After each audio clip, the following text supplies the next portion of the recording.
بسم اللہ الرحمن الرحیم نحمدہ و نصلی علی رسول الکریم۔ السلام علیکم ورحمۃ اللہ وبرکاتہ۔ یہ ویڈیو بنائی جا رہی ہے اس کے جواب میں جس کا ٹائٹل ہے پاکستان اے ہارڈ کنٹری۔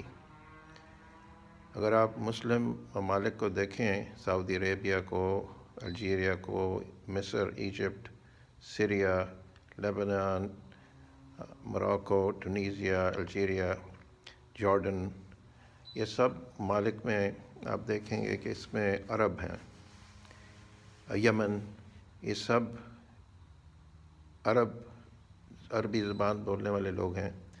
تو اس سے آپ کو یہ پتہ چلتا ہے کہ یہ سب جو ممالک ہیں، اس کا ایک چیز جو ان سب میں ہے وہ ان کی زبان ہے۔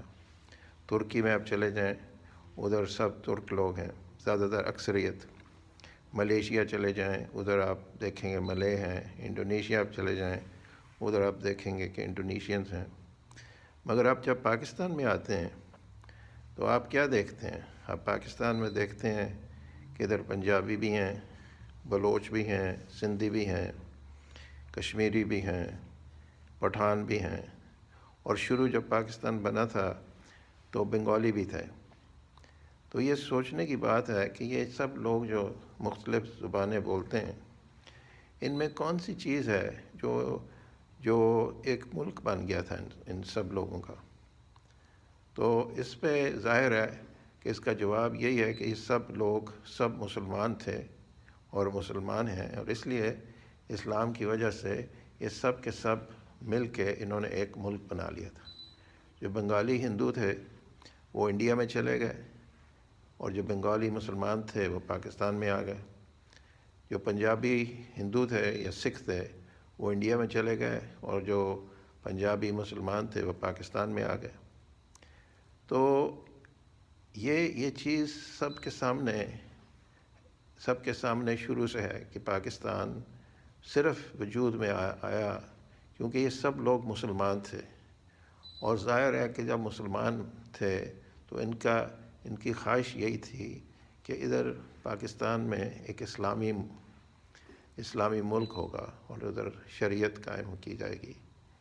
مگر بدقسمتی سے پاکستان میں شروع سے اس طرف توجہ ہی نہیں ہوئی، اور اس کا نتیجہ یہ نکلا کہ 71 میں بنگلہ دیش وجود میں آ گیا، بنگالی علیحدہ ہو گئے۔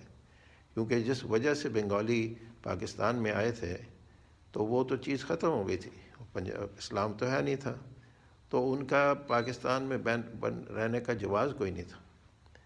اور یہ جو ویڈیو آپ نے دیکھی ہے، اس سے یہ ایسے لگتا ہے کہ پاکستان کو کوئی خطرہ نہیں ہے، پاکستان کو بڑے اچھے حالات جا رہے ہیں اور سب کچھ۔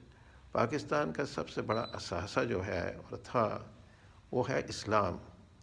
جب اسلام کو آپ نے حکومت سے نکال دیا تو پاکستان کا جواز ہی نہیں بنتا۔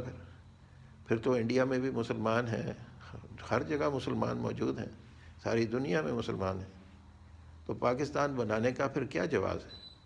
یہ جو پاکستان کے دشمن لوگ ہیں یہ یہی چاہتے ہیں کہ اسلام کو حکومت سے نکال دیا جائے، تاکہ جب حکومت سے اسلام نکل جائے گا پھر پاکستان کا وجود کا جواز کوئی نہیں بنتا۔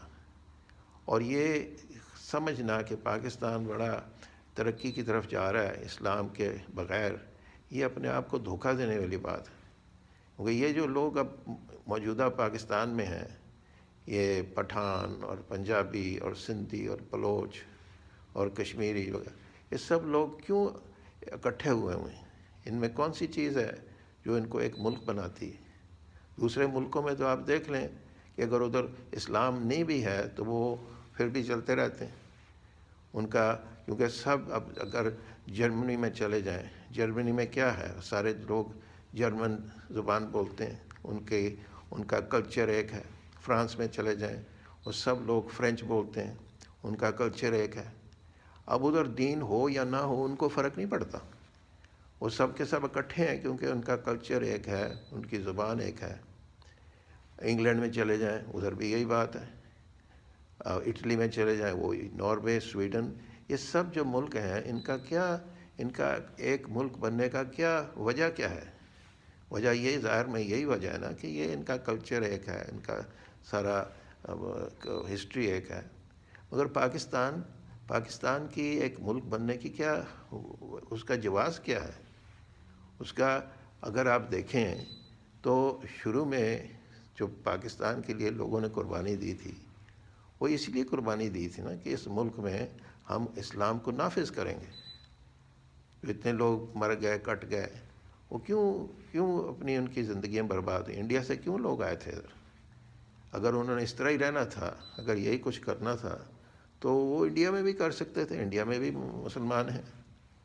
تو یہ جو چیز ہے کہ اسلام پاکستان کو خطرہ نہیں، پاکستان کا سب سے بڑا خطرہ جو ہے وہ یہ ہے کہ آج تک حکومت اسلام کو نافذ نہیں کر سکی، اور نہ ہی کوئی کرنے کا ارادہ رکھتی ہے۔ جتنی بھی حکومتیں آئی ہیں ان سے کوئی یہ نہیں پتہ، ان سے یہ نہیں ظاہر ہوتا کہ کسی کو کوئی اسلام کا کوئی فکر ہے کہ بھئی اسلام حکومت میں۔ ویسے تو مسلمان موجود ہیں، لوگوں کی زندگیوں میں اسلام ہے، مسجدیں موجود ہیں، سب کچھ ہے، مگر حکومت میں اسلام کو آنے نہیں دیتے۔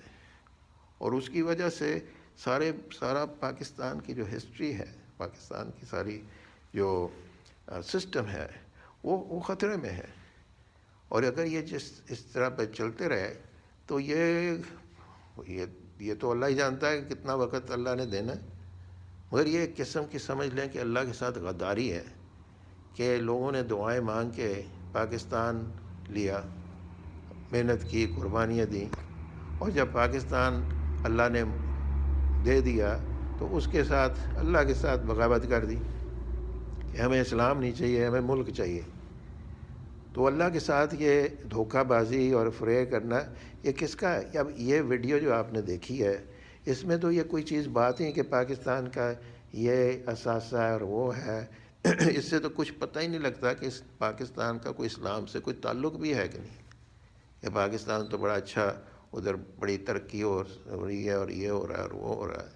پاکستان کی جو سب سے بڑی بدقسمتی ہے کہ پاکستان میں شروع سے پہلے دن سے ہی اسلام کو بالکل سائڈ پہ رکھا ہوا ہے۔ اس طرح دوسرے مذہب ہیں کہ آپ جو بھی آپ کا مذہب ہے، آپ ٹھیک ہے اپنے گھر میں جو مرضی کریں، مگر اس کا حکومت کے ساتھ تعلق نہیں ہے۔ دوسرے مذہبوں میں تو یہ بات سمجھ آتی ہے کیونکہ ان کے پاس کوئی سسٹم نہیں ہے، نہ یہودیوں کے پاس کوئی سسٹم ہے، نہ عیسائیوں کے پاس کوئی سسٹم ہے، نہ ہندوؤں کے پاس کوئی سسٹم ہے۔ اسلام کا تو پورا سسٹم ہے۔ حضور صلی اللہ علیہ وسلم نے آ کے ایک ریاست قائم کی، ایک پورا سسٹم نافذ کیا۔ خلفاء راشدین نے ایک پورا سسٹم نافذ کیا، پورا ایک سٹیٹ، ایک پورا امپائر بن گیا۔ اب جو اسلام کے جو پاکستان کے دشمن ہیں وہ چاہتے ہیں کہ لوگ وہ چیز بھول ہی جائیں۔ جو اسلام کی گولڈن ایج ہے وہ کون سی ہے؟ وہ ایج ہے، وہ وقت ہے جب خلفاء راشدین نے حکومت کی۔ خلفاء راشدین نے دنیا میں حکومت کر کے دکھا دی، اور اس طرح کی حکومت دنیا میں نہ کبھی پہلے آئی ہے اور نہ کبھی بعد میں آئی ہے اس کے بعد۔ تو یہ پیریڈ کوئی سمجھنا ہی نہیں چاہتا۔ اب یہ ویڈیو جو آپ نے دیکھی ہے اس میں تو کوئی اس قسم کی بات ہی نہیں ہے۔ اس میں یہ کہ بنگلہ دیش کیوں ٹوٹا، بنگلہ دیش کیوں بنا، ایسٹ پاکستان کیوں ٹوٹا، کوئی بات ہی نہیں ہے کہ اس کا کوئی اسلام سے تعلق ہے۔ اور بنگالی اور پنجابیوں کا کیا، وہ اسلام کے علاوہ ان کا کیا جوڑ بنتا ہے؟ وہ 1000 میل دور، یہ ادھر، وہ زبان مختلف، سارا کچھ مختلف، مگر اسلام کی وجہ سے اکٹھے آئے تھے، اور سب کی خواب تھی کہ ہم اکٹھے بیٹھ کے اسلام ایک ملک بنے گا یا شریعت نافذ ہوگی۔ اور بدقسمتی سے کہ پاکستان کے جو حکمران تھے وہ شروع سے لے کے آج تک وہ نہ اسلام کو جانتے تھے، تو نہ اسلام کو جاننے کی انہوں نے کوشش کی تھی۔ ان کی کوشش یہی تھی کہ جتنا تھوڑا بہت اسلام ہے اس کو بھی نکال دیا جائے۔ تو اس طرح کی ویڈیوز جو سی ہیں یہ آدمی کو بالکل کنفیوز کر دیتی ہیں کہ پاکستان کیوں بنا تھا، کہ پاکستان دوسرے ملکوں کی طرح نہیں ہے۔ پاکستان کوئی جرمنی اور فرانس اور اٹلی اس طرح کے ملک نہیں ہیں. ادھر لوگوں میں صرف ایک چیز جو کامن ہے وہ یہ ہے ان کا دین، اور تو کچھ بھی نہیں. اب امریکہ جو سا ہے وہ ایک ملک ہے، ڈفرینٹ اسٹیٹس ہیں، مگر ایک قسم کی اکنامک یونین ہے. ان کے سارا اکنامک انٹرسٹ ہے، مگر اس کے علاوہ وہ ایک ان کا ایک کلچر سمجھ لیں، اس لیے وہ ایک ملک ہے. مگر اگر اکنامک انٹرسٹ نہیں ہوتا، جس طرح امریکہ میں سول وار ہوئی، کیوں ہوئی تھی؟ اکنامک انٹرسٹ کی وجہ سے. کچھ اسٹیٹس چاہتی تھیں کہ سلیوری ہو، کچھ اسٹیٹس چاہتی تھیں نہیں ہو، آپس میں ان میں جھڑپ ہو گئی، وہ ٹوٹ گیا ملک، اور لڑائی ہو گئی. پھر انہوں نے زبردست لڑائی جیتی، پھر انہوں نے یونین بنائی. مگر کیونکہ اب امریکہ کا اس وقت کامن انٹرسٹ ہے سب اسٹیٹس کا، تو اس لیے وہ ملک وجود میں ہے. مگر یہ دوسرے ملک میں، اب رشیا میں دیکھ لیں، سوویت یونین میں کتنی اسٹیٹس تھیں، ٹوٹ گیا ملک. کیونکہ ان کی زبانیں ڈفرینٹ تھیں، ان کا سارا، جب اکنامک انٹرسٹ ان کا ڈفرینٹ ہوا، جب ان پہ مشکل وقت آیا، وہ ٹکڑے ٹکڑے ہو گیا. تو یہ جو ملک ہوتے ہیں جن کی یونین بنی ہوتی ہے آرٹیفیشل، یہ ٹوٹ جاتے ہیں. جب تک ان کا اکنامک انٹرسٹ ساتھ میں ہوتا ہے تو بنے اکٹھے رہتے ہیں. جب ان کا انٹرسٹ ساتھ نہیں ہوتا تو وہ ٹوٹ جاتے ہیں. اب انڈیا دیکھ لیں، وہ کیوں ایک ملک ہے، ایک وہ زبردستی انہوں نے جبر سے ملک کو اکٹھا کیا ہوا ہے. مگر ان کی زبانیں ڈفرینٹ ہیں، ان کے کلچر ڈفرینٹ ہیں، مگر وہ جبر سے، اور وہ کسی وقت بھی ٹوٹ سکتا ہے، کیونکہ ان میں کوئی کامن چیز نہیں ہے. انڈیا بھی کسی وقت ٹوٹ سکتا ہے. اس طرح کتنے ملک ہیں، سوویت یونین کا اگزامپل سب کے سامنے ہے. مگر پاکستان کا جو یونائٹنگ فیکٹر تھا، جو جوڑنے کا فیکٹر تھا، اسلام، وہ تو حکمرانوں نے خود نکال دیا. اور آج تک لوگوں کو اس چیز کی سمجھ نہیں آ رہی کہ اسلام کو اگر آپ نکالتے ہیں پاکستان میں سے تو پاکستان ٹوٹ جائے گا. پاکستان کا وجود، اس کا جواز کوئی نہیں بنتا. پٹھان وہ اپنا بنائیں گے، بلوچ اپنا بنائیں گے، سندھی اپنا بنائیں گے، کہ ہمیں کیا، تب تک ساتھ رہیں گے جب تک وہ سمجھیں گے کہ ہمیں کچھ فائدہ ہے. اس لیے ساری یہ جو صوبے ہیں، جو بھی یہ لوگ ہیں، یہ کیوں ساتھ ملتے ہیں کہ بھئی ہمیں مل جل کے ہمیں سب کو فائدہ ہوگا. مگر اب دیکھیں گے کہ اگر ہمیں فائدہ نہیں ہے تو وہ علیحدہ ہو جائیں گے. جس طرح بنگالی تھے، انہوں نے دیکھا کہ ہمیں اسلام تو ہے کوئی نہیں، تو ہمیں ان کے ساتھ مل کے ہمارا فائدہ تو ہے کوئی نہیں، ہم انڈیا سے کیوں نہ مل جائیں. تو اگر یہی وجہ ہے پاکستان کے بننے کی، اکنامک فائدہ، تو وہ پھر سونر اور لیٹر ٹوٹ جائے گا. اور پاکستان کے جو دشمن ہیں وہ یہی چاہتے ہیں کہ اگر اسلام کو آپ نے نکال دیا تو وہ پھر کوئی اس کا وجود نہیں رہتا، اس کی کوئی جواز نہیں رہتا. تو اس طرح کا جو ویڈیوز بنتی ہیں اور جس میں اسلام کی کوئی بات ہی نہیں ہوتی، یہ لوگوں کو کنفیوز کرتی ہیں. اور جو آرڈنری لوگ ہوتے ہیں، جو عام عوام ہے، ان کو تو پتہ ہی نہیں ہوتا کہ دنیا میں کیا ہو رہا ہے. اب جتنے بھی یہ ملک آپ دیکھ لیں، یہ جب انگریزوں نے ورلڈ وار، پہلی جنگ عظیم میں جیتے، تو انہوں نے ساری خلافت توڑ کے رکھ دی تھی. اور اسی بات پہ کہ بھئی تم عرب ہو، یہ ترکی لوگ ہیں، تمہارا ان کے ساتھ کیا جوڑ ہے؟ کیونکہ اسلام تو نہیں تھا، اسلام نکل گیا تھا ان کی زندگیوں میں سے. انہوں نے کہا تم ان کے ساتھ کیوں ملے ہوا، تمہارا فائدہ تو ہمارے ساتھ ہے. تو وہ کیونکہ خود بھی لا دین ہو چکے تھے، انہوں نے کہا ٹھیک ہے، اگر ہمارا انگریزوں کے ساتھ فائدہ ہے تو ہم انگریزوں کے ساتھ مل جائیں گے. کوئی نے کہا ہمارا فرینچ کے ساتھ فائدہ ہے تو ہم ان کے ساتھ مل جائیں گے. تو وہ جو دینی لوگ تھے وہ تو بڑے کام تھے. ترکوں نے دیکھا کہ ہمارا فائدہ تو اس طرح ہے، تو وہ ہمیں کیا اسلام سے تعلق. تو وہ اگر سوچ لوگوں میں آئے تو پاکستان کے دشمن یہی تو چاہتے ہیں کہ یہ لوگ اس سوچ میں آ جائیں کہ بھئی اسلام تو آپ بھول جائیں، اسلام کا تو کچھ فائدہ ہے ہی نہیں.